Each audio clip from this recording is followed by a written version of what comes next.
Transformer is a device use for changing low alternate voltage at high currents. ठीक है, transformer एक ऐसा device है जो यूज किया जाता है चेंज करने के लिए लो अल्टरनेट वोल्टेज को हाई करंट पे। It changes the alternate voltage without the loss of energy. ये कैसे चेंज करता है अल्टरनेट वोल्टेज को, इसमें कोई लॉस नहीं होता है एनर्जी का। ध्यान रखना ये रिपीटेशन क्लास है, अगर किसी को कोई भी क्वेश्चन बीच में जो समझ नहीं आए वो मुझे इसमें रिपीट कर रहा हूं तो पूछ लेना। Types of transformer, basically the transformer are divided into 3 types. 3 type में ट्रांसफार इनको डिवाइड किया गया, static transformer, variable transformer and auto transformer. अब कंस्ट्रक्शन अगर देखा जाए कैसे बनता है स्टैटिक ट्रांसफार्मर की, तो it consist just like diagram में आप देखते रहो और मैं इसको रिपीट कर देता हूँ। It consist of 2 coils of the insulated wire, the primary and the secondary coil. Basically ये 2 कॉइल्स का बना होता है जिसमें जो इंसुलेटेड होती हैं वायर से, जो primary and the secondary coil wound on a laminated soft iron core, जो वे वाउंड की गई होती है लैमिनेटेड सॉफ्ट आयरन कोर को। The coils are completely insulated from each other. जो कॉइल्स हैं एक दूसरे से कंप्लीटली इंसुलेटेड होती हैं और usually contains more turn of wire than the others. मतलब एक प्राइमरी में ही ज्यादा होंगी या सेकेंडरी में, दोनों में ऐसा होता है कि कभी एक से दूसरे में कॉइल ज्यादा होती हैं। The frame is often rectangular in shape and coil में be bounded on opposite bars of the frames और on the top of the other on the central wall. ठीक है, जो कॉइल्स हैं हमेशा जो इसमें देखा जाए, जो फ्रेम पे जो रेक्टेंगुलर कॉइल जो बाउंड अपोजिट बार्स पे मिलती हैं होती हैं। ठीक है, एक जस्ट लाइक अपोजिट टॉप पे होगी primary coil and secondary just opposite secondary coils वहां मिलेंगी। अब फंक्शन क्या थे, जैसे मैंने फंक्शन डिस्कस किए थे, step up and step down कैसे होता है, कौन से बेसिस पे इनको क्लासिफाई किया गया है।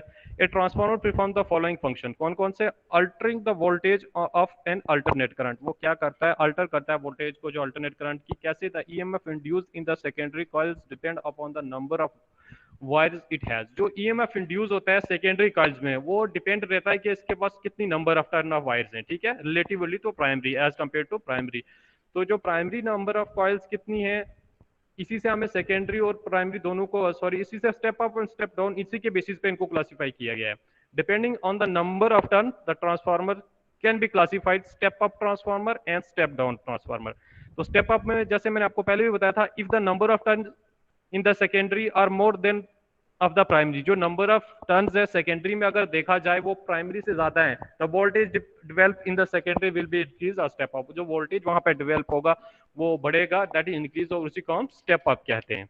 सच devices is called as step up transformer. वो ऐसे डिवाइसेस को हम स्टेप अप कहते हैं। और जैसे डायग्राम में सामने दिख रहा है, इसमें सेकेंडरी कॉइल नंबर ज्यादा है, तो that is a step up transformer design.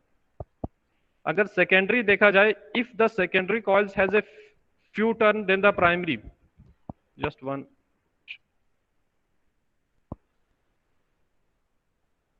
if the secondary coils has few turn than the primary, then the EMF or voltage in the secondary will less than in the primary। अगर secondary coils में जो number of turns है वो कम है primary से, ठीक है, तो उसमें क्या होगा, अब क्या होगा, अगर वो सेकेंडरी से कम है तो इन दिस केस हम इसको कहेंगे it is step down, such as arrangement produce the step down transformer. और ऐसे ट्रांसफार्मर को हम स्टेप डाउन ट्रांसफार्मर भी कहेंगे। तो जैसे मैंने आपको पहले ही बताया कि अगर किसी स्टेप में अगर सेकेंडरी कॉइल जो है उसमें जो नंबर ऑफ टर्न वाइज की वो कम है एज कंपेयर टू प्राइमरी के, तो उसे हम स्टेप डाउन ट्रांसफार्मर कहेंगे। और इसी अरेंजमेंट को हमने वही प्रयोग करता है स्टेप डाउन ट्रांसफार्मर। अब जैसे इसमें देखो डायग्राम में हमें दिख रहा है प्राइमरी कॉइल जो नंबर ऑफ टर्न इसमें ज्यादा है एज कंपेयर टू सेकेंडरी, तो इसी अरेंजमेंट को हमने, जैसे मैंने आपको पहले बताया, that is the step down transformer.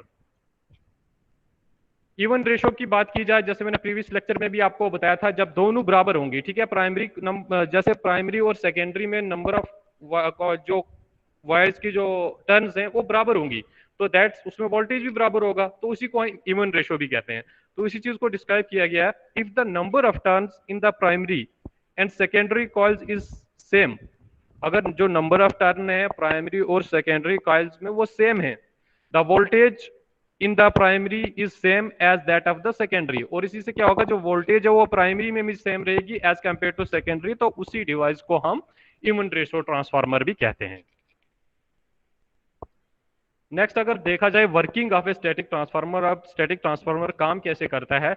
N alternate current is pass through the primary coil and set up varying magnetic field. जब एक अल्टरनेट करंट जो पास किया जाता है प्राइमरी कॉइल से, तो वो क्या करता है, सेट अप करता है वेरिंग मैग्नेटिक फील्ड जो चेंज होती रहती है, विच cuts the secondary coils and induce EMF in it. मैंने आपको पहले बताया था कि अगर मैग्नेटिक फील्ड चेंज होगा तो वहां पे करंट प्रोड्यूस होगा या ईएमएफ प्रोड्यूस होगा। तो वो क्या करेगा, वही सेकेंडरी कॉइल्स को कट करेगा और उसमें क्या इलेक्ट्रोमोटिव फोर्स जो है प्रोड्यूस करेगा। It is essential that the primary currents varies intense. ये चीज होना वहां बहुत जरूरी है कि जो प्राइमरी करंट है हमारा वो वेरी करना चाहिए इंटेंसिटी में। क्यों? Otherwise there is no movement of magnetic field. अगर वहां पे उसकी इंटेंसिटी चेंज नहीं होगी तो मैग्नेटिक फील्ड में कोई मूवमेंट नहीं आएगा रिलेटेड टू द कंडक्टर। जो कंडक्टर अगर उसमें मूवमेंट ही नहीं आएगा तो वो चेंज ही नहीं होगा, मतलब उसमें कोई मूवमेंट नहीं आ रहा तो ईएमएफ भी इंड्यूस नहीं होगा। तो इसीलिए अगर वहां पे कोई मूवमेंट नहीं हो रहा, no EMF induce in the secondary coil. तो इसकी अगर वहां पे कोई मूवमेंट नहीं हुआ तो ईएमएफ भी इंड्यूस नहीं होगा सेकेंडरी कॉइल का। There is no electrical conduction between the primary and secondary coil. वहां पे कोई इलेक्ट्रिकल कंडक्शन नहीं होता प्राइमरी और सेकेंडरी कॉइल में। ठीक है, the energy being transferred from one two another by means of electromagnetic induction. अब जो एनर्जी वहां से ट्रांसफर होती है, जैसे मैंने तुम्हें आपको पहले बताया था कि इलेक्ट्रोमैग्नेटिक इंडक्शन क्या है, वो उसके प्रोसेस से वो ट्रांसफर होगी।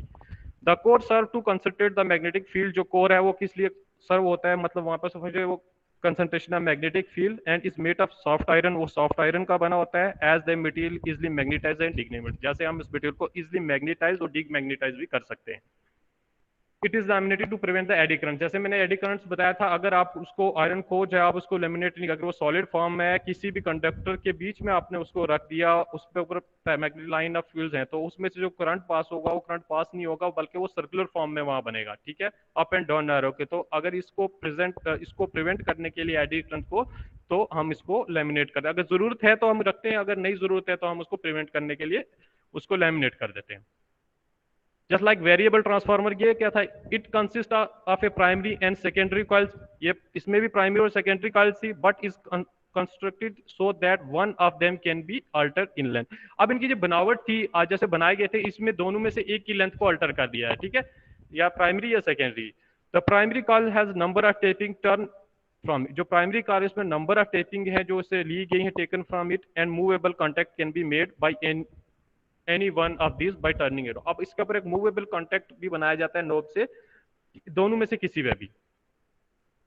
The effect of decreasing the number of turn in primary coils. अगर नंबर ऑफ टर्न जो है प्राइमरी कॉइल्स में कम होगी relatively to the secondary, is called step up voltage, और उसी को हम स्टेप अप वोल्टेज भी कहते हैं, और उसको step up transformer in the secondary coils, और उसे हम स्टेप अप ट्रांस कहें सेकेंडरी कॉइल में। Just like this, primary coil number कम है, सेकेंडरी ज्यादा है, तो इसलिए जो स्टेप अप जो है ट्रांसफार्मर है वो सेकेंडरी के लिए होगा। In this way a very crude मतलब होता है, आप मान सकते हो कि कंट्रोल किया वोल्टेज को इससे ऑब्टेन किया जाता है। It this way a very crude control of voltage is obtained. जैसे लाइक डायग्राम जो है वेरिएबल ट्रांसफार्मर की, इसमें आप देख सकते हो एक में नोब्स जो लगाए, और दूसरा अगर देखा जाए तो बिल्कुल फ्री ही है। अगर उसको हम प्राइमरी कंसीडर करते हैं जिसमें नंबर ऑफ कॉइल कम है। Auto transformer, an auto transformer is consist of a single coil of wire with 4 contact points coming from it। ठीक है, जैसे मैंने कल भी डिस्कस किया था कि ऑटो ट्रांसफार्मर क्या होता है, एक सिंगल कॉइल ऑफ वायर होती है जिसमें 4 कांटेक्ट पॉइंट हम लाते हैं। ठीक है, 4 contact coming from it, just like it can be used as step up and step down. हम इसको स्टेप अप के लिए भी यूज कर सकते हैं, स्टेप डाउन के लिए भी यूज कर सकते हैं। जैसे अगर कोई बताएगा, जैसे मैंने कल आपको डिस्कस किया था, कैसे कंसीडर कर सकते हैं। ये डायग्राम है आपके पास, मुझे इसमें बताओ, हमें स्टेप अप वोल्टेज बढ़ाना है, तो कौन से में इसमें हम प्राइमरी कंसीडर करेंगे और कौन सी secondary. CD primary, one by AD one को बाय तो प्राइमरी और सीडी को सेकेंडरी। स्टेप अप के लिए अगर प्राइमरी और एबी को सेकेंडरी। ठीक है, नंबर ऑफ टर्न सेकेंडरी में ज्यादा होंगी तभी तो स्टेप अप होगा। ये माइंड में कंसेप्ट क्लियर है। तो हम ए बी को क्या कर लेंगे, सेकेंडरी मान लेंगे, और सी डी को प्राइमरी मान लेंगे। ठीक है, ठीक है, ये डायग्राम है, जस्ट मैं कल भी डिस्कस किया था, ये रिपीटेशन के लिए आपको बता रहा था। तो वाइल अब इसमें क्या है, it can be used as step up and step down transformer. When used as step up, C D is primary coil and A B secondary coil. जब आप स्टेप अप यूज करोगे तो इसमें आपको कंसीडर क्या करना है, जो आपकी सीडी जो है जस्ट लाइक दिस, जो सीडी आपको डायग्राम दिख रही है, ये स्टेप ये प्राइमरी कंसीडर करनी है and A B as secondary coil. अब ऐसे ही एग्जाम अगर हमें स्टेप डाउन के लिए देखना है तो उसमें क्या करना है, when used as the step down A B is the primary coil and the C D is the secondary coil, that is the step down. Also the auto transformer work on the principle of electromagnetic induction. हालांकि जो ये transformer जो auto work करता है electromagnetic induction के, and it has a disadvantage, इसका एक disadvantage है that it only small step up, इसमें जो वोल्टेज बढ़ती है काफी स्मॉल अमाउंट में, ठीक है, step up, and does not render the और does not render the current earth free, और इसमें जो करंट पास हो और अर्थ फ्री नहीं होता। In physiotherapy department it is used in the starter circuit of ultraviolet lamps to strike the arc in the lamp. Basically जो physiotherapy department में ये चीजें यूज की जा रही हैं, जैसे हमारा अल्ट्रावायलेट लैंप हो गया, इसमें यूज की जा रही हैं, और इसके अलावा भी यूवी लैंप हो गया, IRR हो गया, इस सब में ये यूज किए जा रही हैं, ठीक है। इसके बाद में जैसे आपको डायग्राम्स कल दिखाई थी, this is the ultraviolet radiations, this is हम ये बात कर रहे हैं जैसे UVR हो गया, वो ये SWD है, टेंस हो गया। तो ये था कल का लेक्चर। आज का लेक्चर अभी स्टार्ट करते हैं, just 1 minute.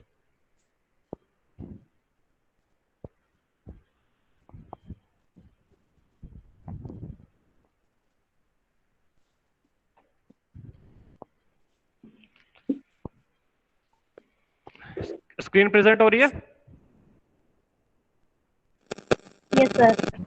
Okay, just 1 minute, हम आज का लेक्चर अब स्टार्ट कर लेते हैं। जैसे heating effect of electric current और जूल्स लॉ ऑफ हीटिंग, ठीक है। तो इसमें क्या होता था, it is a matter of common experience that passage of electric current through a wire result in the production of heat.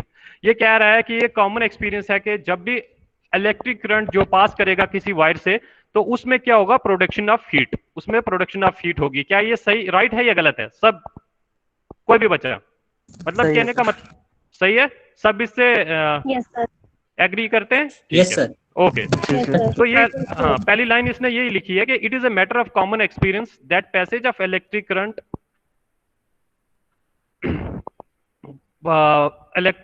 Through a wire result in the production of heat. मतलब जब भी करंट जो पास करेगा electric wire through wire से, तो वो क्या करेगा, प्रोडक्शन करेगा हीट की। फर्स्ट लाइन ये है इसमें। This phenomena is called heating effect of electric current. इसी फिनोमिना को हम क्या कहते हैं, इफेक्ट ऑफ इलेक्ट्रिक करंट कहते हैं, ठीक है। क्यों कहते हैं इफेक्ट ऑफ इलेक्ट्रिक करंट? क्योंकि ये प्रोड्यूस जो हो रहा है किस वजह से हो रहा है, इलेक्ट्रिक करंट की वजह से। तो ये लाइंस इंटररिलेटेड है, मतलब अगर इलेक्ट्रिक करंट की वजह से इलेक्ट्रिक करंट की वजह से प्रोड्यूस हो रहा है, तो इट मींस ये इसी वजह से, इसीलिए उन्होंने हीटिंग इफेक्ट जो बोला किस वजह से हो रहा है, इलेक्ट्रिक करंट की वजह से, इसीलिए इस फिनोमिना को इन्होंने नाम दे दिया, ठीक है। The thermal effect was discovered by James Prescott Joules, a British scientist in the year 1891। अब इस थर्मल इफेक्ट को किसने डिस्कवर किया था? जेम्स प्रेस्कॉट ने, जो कि एक ब्रिटिश साइंटिस्ट था। कौन से ईयर में? 1841 में। ध्यान रखना, इन विच ईयर? 1841 में इसने डिस्कवर किया थर्मल इफेक्ट को। इसने क्या कहा था, amount of heat produce can be calculated using joules law. इसने कहा जो अमाउंट ऑफ हीट प्रोड्यूस हो रही है, हम वो कैलकुलेट कर सकते हैं, उसको कैलकुलेट कर सकते हैं किससे? बाय यूजिंग जूल्स लॉ, ठीक है, जूल्स से। अब ये क्या कहता है, Joule's law states that the amount of heat produce in a conductor is proportional to the square of the current, ठीक है, दैट इज आई स्क्वायर। मतलब ये कह रहा है जो करंट प्रोड्यूस हो रहा है कंडक्टर में, वो प्रोपोर्शनल होता है स्क्वायर ऑफ द करंट। सही है स्टेटमेंट? आई थिंक पारुल,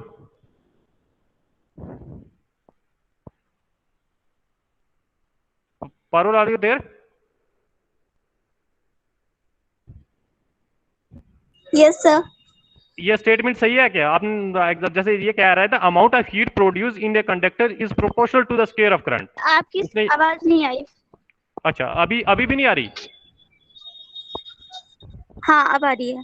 ठीक है, क्वेश्चन ये है मेरा कि जैसे मैंने ये जो डेफिनेशन जो लाइन में बता रहा हूं आपका, the amount of heat produce in a conductor is proportional to the square of the current. क्या ये जूल्स लॉ के लिए स्टेटमेंट सही है? Proportional to the square of the current. That is I square. आपने एग्जाम दिया Yes, था sir. NEET? Okay, तो डेफिनेशन इसकी यही कहती है कि जो अमाउंट ऑफ हीट प्रोड्यूस होती है कंडक्टर में वो प्रोपोर्शनल होती है square of current mean square Yes. Mean I square. तो अगर इसको मैं देखा जाए the resistance R and the time T for which the current flows, this can be express, अगर हमें इसको एक्सप्रेस करना हो तो कैसे करेंगे? Q is equal to I square R T, where Q क्या चीज होगी? What is Q? Heat here now Q किसके लिए? Heat production. हीट प्रोडक्शन, ठीक है। तो where I is current in ampere, R is resistance in ohm and T is time in second. तो basically ये है डिराइव, हमें डेरिवेशन भी नहीं इसका करना है, हमें सिर्फ जो आपको याद रखना है इसमें वो चीज याद रखनी है कि जूल्स लॉ क्या कहता क्या है। तो जूल्स लॉ यही कहता है कि जो अमाउंट ऑफ हीट प्रोड्यूस होती है कंडक्टर में वो प्रोपोर्शनल होती है स्क्वायर ऑफ करंट, ठीक है। वो जो स्क्वायर ऑफ करंट है उसका प्रोपोर्शनल होती है, that is the I square. और जहां पे आर रेजिस्टेंस है, टी टाइम है for which current flow, this can be, आप इसको एक्सप्रेस करें तो Q is equal to I square R T.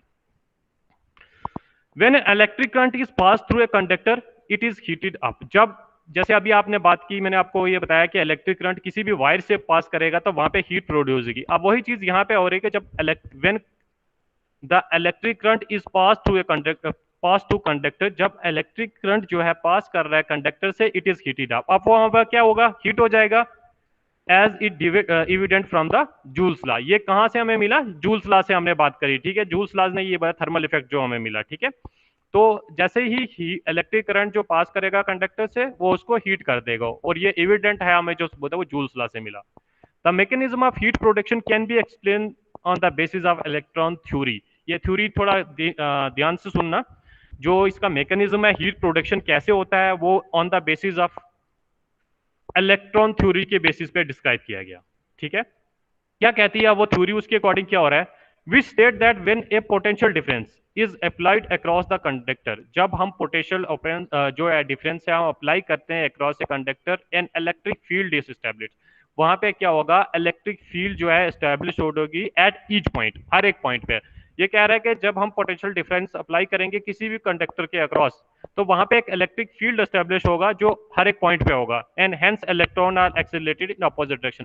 अब वहां पे जब ये मान लो आपको, जब वहां पे इलेक्ट्रिक फील्ड एस्टैब्लिश हो रहा है तो वहां पे जो इलेक्ट्रॉन्स हैं जो हो रहा है तो वो तो एक्सेलरेट होंगे, वो होते हैं, hence electron are accelerated in opposite direction, और वहां पे जो इलेक्ट्रॉन्स हैं वो अपोजिट डायरेक्शन में एक्सेलरेट होंगे।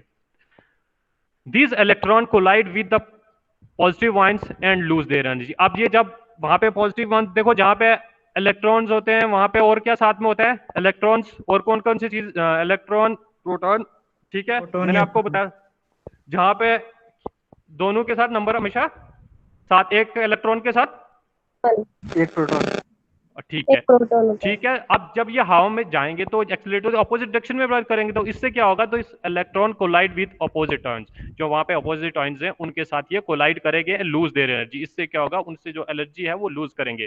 दे further accelerate and collide with the positive ion. अब और अगर वो एक्सीलरेट होंगे और पॉजिटिव आयन के साथ स्ट्राइक करेंगे या कोलाइड करेंगे of the conductor and lose the energy, और दोबारा वो और एनर्जी, मतलब अगर जितनी बार कोलाइड करेंगे इतनी बार एनर्जी वो लूज करेंगे। This energy is dissipated is change into heat, और ये एनर्जी जो है बाद में इसको चेंज किया जाता है हीट एनर्जी में, ठीक है। एंड अब ये एनर्जी कहाँ यूज हो रही है? कोई एग्जांपल याद है आपको? ये जो इलेक्ट्रिसिटी की जो हम इलेक्ट्रिक कहाँ कहाँ यूज हो रही है? अगर घर की बात करें हम, हीटर में, किसमें? हीटर में, गीजर में, और गीजर में, और गर्ल्स में कोई?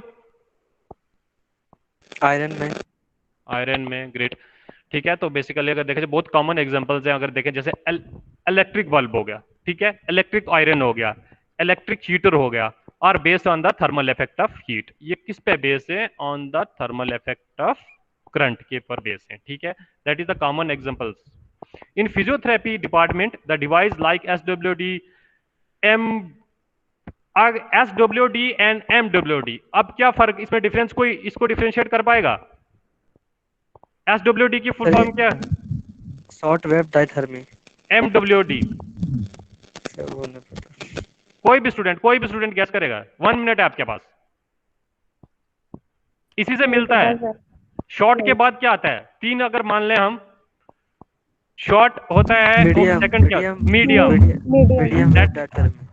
ओके, मीडियम है, ग्रेट। कहते हैं मीडियम वेव डाइथर्मी, और लास्ट वन आती है हमारी जो लॉन्ग वेव डाइथर्मी आती है, ठीक है। शॉर्ट वेव होती है, मीडियम वेव होती है, last one long wave diathermy. Depend in सब की जो इनका, अब ये अगर ये अलग अलग है तो इनका फंक्शन भी कुछ होगा। ये डिपेंड करता है इनकी इंटेंसिटी और वोल्टेज कितना, उस पर कितना इनका कैपेसिटी कितना रहता है, ठीक है, उस पर डिपेंड करती है। तो वो डिस्कस करेंगे जब इनके बारे में पढ़ेंगे। तो अभी तक आप याद रखना, जैसे शॉर्ट वेव डाइथर्मी हो गई, मीडियम वेव डाइथर्मी, या लॉन्ग वेव होती है। एंड अल्ट्रासाउंड भी एक मोडलिटी मशीन है जो इसमें भी यूज किया जाता है। एंड अल्ट्रा वायलेट लैंप जो मैंने आपको बताया, इसमें भी यूज किया जाता है। और base on the thermal effect of current, ये किस पे बेस होते हैं? थर्मल इफेक्ट ऑफ करंट पे बेस होते हैं। बेटा यही चीजें आपको याद रखनी है इसमें, कि जूल्स लॉ और ये जो जूल्स लॉ की हीट कहाँ काम आ रही है, फिजियोथेरेपी फील्ड में कहाँ यूज किए जा रहे हैं, ठीक है। तो यही चीजें हमें याद रखनी है, और हमें कोई नहीं पूछने वाला। हमसे जो क्वेश्चंस पूछे जाएंगे, जैसे आपने ये जूल्स लॉ पढ़ा था, अगर ओम्स लॉ पढ़ाने वाला हूँ, तो ये चीजें कहाँ यूज आ रही हैं, फिजियोथेरेपी में कौन कौन सी मॉडलिटीज में ये यूज आ रही हैं। तो अगर आप 3-4 के नाम भी दे दोगे तो सफिशिएंट है, ठीक है। और अगर डेली एग्जांपल्स पूछ ले तो डेली एग्जांपल्स आप माइंड में डाल लो, जो हमारे electric bulb, electric iron, electric heaters, kettle, ये सब जो है हमारी इफेक्ट, थर्मल इफेक्ट है करंट के। नेक्स्ट अगर देखें, पोटेंशियल डिफरेंस बिटवीन 2 पॉइंट्स। अब पोटेंशियल डिफरेंस बिटवीन 2 पॉइंट क्या होता है? Potential difference between any 2 point is defined as the amount of work done in moving a unit charge from one point to another. इसको हम ऐसे describe कर रहे हैं कि जो अमाउंट ऑफ वर्क, जो काम करने में जो वर्क जो डन हुआ है, कितना एक यूनिट चार्ज को मूव करने में एक पॉइंट से दूसरे पॉइंट तक, that is the potential difference.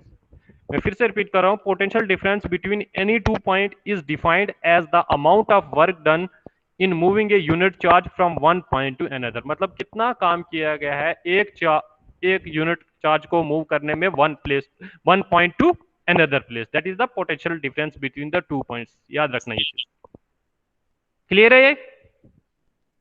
Yes sir. Okay, next Ohm's law पे चलते हैं। अब ओम्स लॉ क्या चीज होती है? कोई बताएगा ओम्स लॉ क्या होता है? किसी को 12th का कुछ याद हो?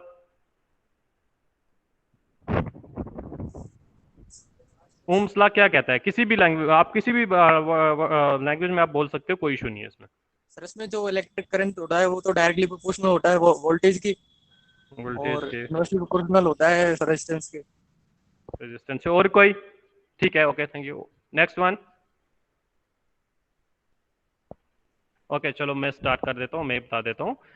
अब इसको डिस्कवर किया किसने किया था? A German scientist George Simon Ohm's, उसका नाम है। In the year 1828 was able to demonstrate that the current flowing in a circuit is proportional to the potential difference across it। उसने क्या कहा? जो करंट फ्लो करेगा सर्किट में वो प्रोपोर्शनल होगा जो पोटेंशियल डिफरेंस होगा अक्रॉस इट।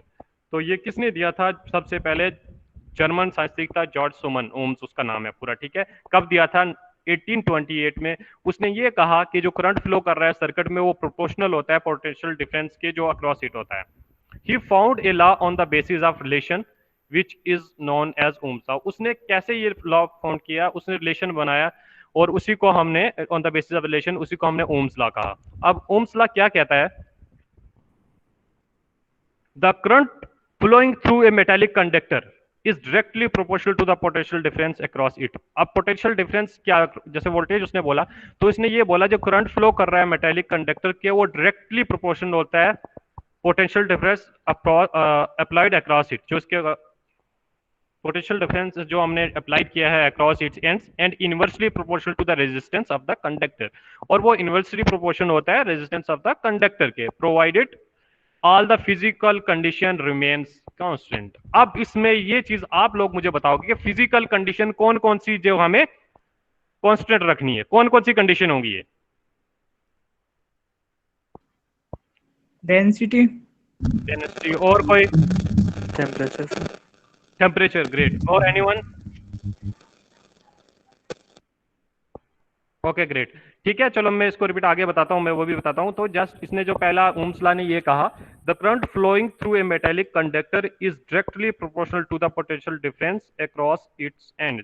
जो करंट फ्लो कर रहा है मेटालिक कंडक्टर से वो डायरेक्टली प्रोपोर्शनल होता है पोटेंशियल डिफरेंस से अप्लाइड अक्रॉस इट्स एंड, जो हमने इसके एंड्स पे अप्लाई किया होता है, and inversely proportional to the resistance of the conductor, और वो इनवर्सली जो इनवर्सली प्रोपोर्शनल होगा वो रेजिस्टेंस ऑफ द कंडक्टर होगा, provided all the physical condition like temperature should be remain constant, वो उनमें चेंज कुछ नहीं होना चाहिए, ठीक है, वो चीजें सेम है, कांस्टेंट है। अगर हम ये देखें, if the potential difference is V voltage, that is V voltage अगर V है, and the current flowing I, that is then I is directly proportional to V। यही तो हम बात बोल रहे हैं कि जो हमने लाइंस में ऊपर जो हमने कहा, जो करंट फ्लो कर रहा है कंडक्टर से, वो डायरेक्टली किसके प्रोपोर्शनल होता है? तो हमने ये मान लिया कि जो पोटेंशियल, हमने ये मान लिया जो पोटेंशियल डिफरेंस है अप्लाइड किया है वो V है, वो जो करंट फ्लो कर रहा है वो I है, तो it directly proportional to V। Clear है ये चीज? हाँ। ओके। सेकंड है न्यूमेरिकल, जैसे I is directly proportional to 1/R, and अगर इसको I इंटू करेंगे तो I equal to V into R, V is equal to IR, voltage into current into resistance. Proportional is resistance R। अब यहाँ पे constant अगर देखा जाए प्रोपोर्शनल जो है R है, and is measure in ohms, और इसका यूनिट हम जो इसको मेजर करते हैं हम ओम्स में करते हैं। अब ओम्स क्या होता है? 1 ओम्स की अगर बात करें तो ohms is defined as the resistance of a body when 1 voltage potential difference across the body result in current of 1 ampere through it. Means जब ohms is defined as the resistance of the body, जब हम 1 voltage potential difference जो across the end body की जो result करेगा 1 ampere of current through it, that is the ohms, उसको भी बोलते हैं ओम्स 1। अब लिमिटेशंस अगर इसकी देखे जाए, लिमिटेशंस ऑफ ओम्स लॉ की अगर देखे जाए, जैसे temperature of the conductor should remain, जैसे आपने बताया कि फिजिकल कंडीशन में जो उसका टेम्परेचर है वो सेम रहना चाहिए, कांस्टेंट रहना चाहिए। Conducting body should not be deform, मतलब जो कंडक्टिव बॉडी है वो डिफॉर्म नहीं होनी चाहिए, ठीक है। एंड इट टेक प्लेस, और ये ओनली मेटेलिक कंडक्टर में ही ये टेक प्लेस करता है। ये लिमिटेशन है ओम्स लॉ की जो आपको याद रखनी है, इंपॉर्टेंट है, ठीक है। लिमिटेशन नंबर 1 टेम्परेचर जो सेम रहेगा। सेकंड वन जो है कि ये बात कर रहा है कि जो कंडक्टर है ये सिर्फ मेटेलिक कंडक्टर में ही टेक प्लेस कर सकता है, ठीक है। अभी किसी का कोई क्वेश्चन बेटा इसमें? No sir. Just Manish Saini just in the last पे क्वेश्चन ज्वाइन किए क्लास जस्ट लाइक, और आप तब तक आपके पास 15 मिनट्स हैं, आप क्वेश्चंस ओपन करो और ओपन क्वेश्चंस करो, और तब तक अगर किसी को इस लेक्चर के कोई भी क्वेश्चन है, कोई भी क्वेरी है तो आप पूछ सकते हो, स्लाइड्स में आपके स्क्रीन पे ही है।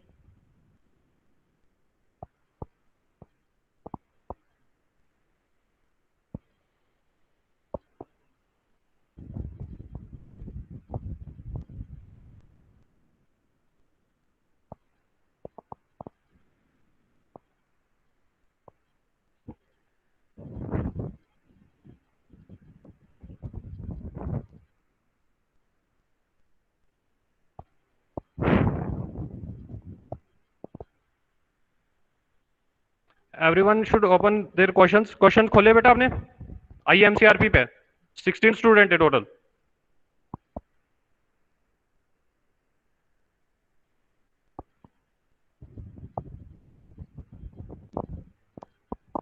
Jatinder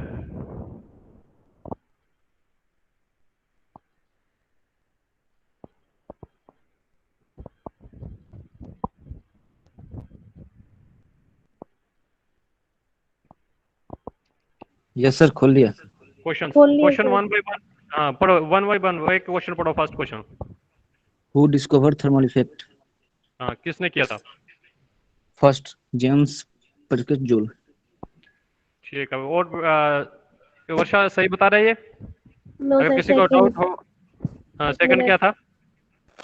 sir George Simon Ohms किए सर। Oh my God. प्रेसला। ओके ओके क्वेश्चन, ठीक है, ओके। नेक्स्ट क्वेश्चन बेटा, आपकी आवाज माइक की खराब आ रही है।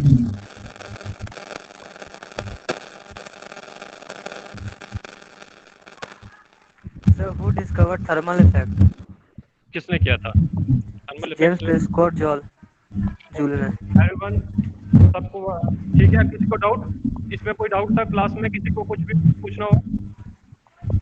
No sir. No sir. No sir. Okay